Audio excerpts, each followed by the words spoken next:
हिंदुस्तान का बेटा अंग्रेजों का प्रधानमंत्री बनकर भारत आया और G20 देशों के सामने ही बड़े भाई की तरह पीएम मोदी को गले से लगा लिया। जिस ब्रिटेन ने भारत को करीब 190 साल तक गुलाम बनाकर रखा, लेकिन आज भारतवंशी ऋषि सुनक उसी ब्रिटेन के प्रधानमंत्री हैं और अंग्रेजों पर अब एक हिंदुस्तानी राज कर रहा है। G20 की बैठक में मोदी जब बाकी देशों से मिल रहे थे, उसी दौरान की तस्वीर है जब ऋषि सुनक मोदी से मिलने पहुंचे तो दोनों ने एक दूसरे से हाथ नहीं मिलाया बल्कि गले लगाकर एक दूसरे का स्वागत किया।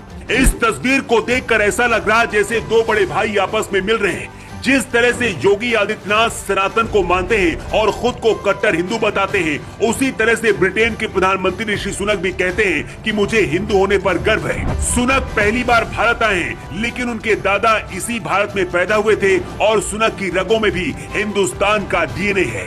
ऋषि सुनक भारत G20 की बैठक में शामिल होने के लिए आए थे, लेकिन यहाँ आते ही उनका जय सिया राम से स्वागत हुआ। भारत आने के बाद ब्रिटेन के पीएम सुनक ने कहा है कि मुझे हिंदू होने पर गर्व है और मेरी परवरिश इसी तरह से हुई है। उम्मीद है कि अपनी इस भारत यात्रा में मैं मंदिर भी जाऊंगा और ठीक वैसा ही ऋषि सुनक ने किया भी। सुबह के करीब 6 बजे ही अक्षरधाम मंदिर पहुंच गए। ऋषि सुनक के दादा करीब 100 साल पहले भारत में रहते थे। उस दौरान भारत ब्रिटेन का गुलाम था, लेकिन अब सुनक ब्रिटेन के प्रधानमंत्री है और अपने इशारे पर अंग्रेजों को चलाते हैं। पिछले कुछ महीने से ब्रिटेन में खालिस्तानियों का दबदबा भी बढ़ रहा है। इसे लेकर सुनक ने कहा है कि खालिस्तानियों को खत्म करने के लिए पूरी कोशिश हम कर रहे हैं और वही होगा जो भारत चाहेगा। मोदी से मिलने के बाद सुनक ने कहा कि पीएम मोदी मुझे बहुत मानते हैं। हम दोनों मिलकर भारत और ब्रिटेन के बीच एक व्यापार समझौता करने के लिए बहुत बड़ी मेहनत कर रहे हैं, क्योंकि हम दोनों सोचते हैं कि ये दोनों देशों के लिए बहुत अच्छा सौदा होगा। ऋषि सुनक ने कहा कि मैं प्रधानमंत्री मोदी का साथ दूंगा।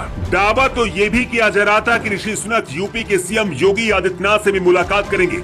ये मुलाकात कहीं और नहीं बल्कि भगवान कृष्ण की नगरी मथुरा में होनी थी, क्योंकि उन्होंने कृष्ण अष्टमी को लेकर बयान दिया था और कहा था कि इस बार में अच्छी तरह से कृष्ण जन्माष्टमी नहीं मना पाया। इसीलिए इस बात की उम्मीद बहुत ज्यादा थी कि योगी आदित्यनाथ और ऋषि सुनक भगवान कृष्ण की नगरी मथुरा में मिलेंगे, लेकिन कम समय की वजह से ऋषि सुनक की मुलाकात नहीं कर पाए और उन्हें ब्रिटेन वापस जाना पड़ा। ऋषि सुनक का भारत से कितना गहरा रिश्ता है, इसे इस बात से समझिए कि सुनक के दादा भारत के थे, उनकी पत्नी अक्षता भी भारत की रहने वाली है और उनके पास अभी भी भारत की नागरिकता है। सुनक की शादी भी भारत में हुई थी। कहते सनातन वही है जो आपकी रूह तक असर करे। सुनक आज ब्रिटेन के प्रधानमंत्री हैं, लेकिन उनकी रगों में सनातन बहता है। अपने साथ हमेशा भगवान गणेश की प्रतिमा लेकर चलते हैं और गर्व से दुनिया के सामने कहते हैं कि हाँ, मैं सच्चा हिंदू हूँ और मुझे हिंदू होने पर गर्व है। भारत में रहकर भी जिन लोगों को हिंदू होने पर शर्म आती है, उन्हें ब्रिटेन के पीएम से सीखना चाहिए कि सनातन और हिंदू धर्म की ताकत क्या होती है, क्योंकि सुनक के पूर्वज भारतीय थे, इसीलिए आज भी भारत के लोग अपने बेटे की तरह ही सुनक को प्यार करते हैं। भारतवंशी ऋषि सुनक ब्रिटेन के प्रधानमंत्री हैं और हिंदुस्तान के लिए इससे ज्यादा गर्व की बात और क्या हो सकती है।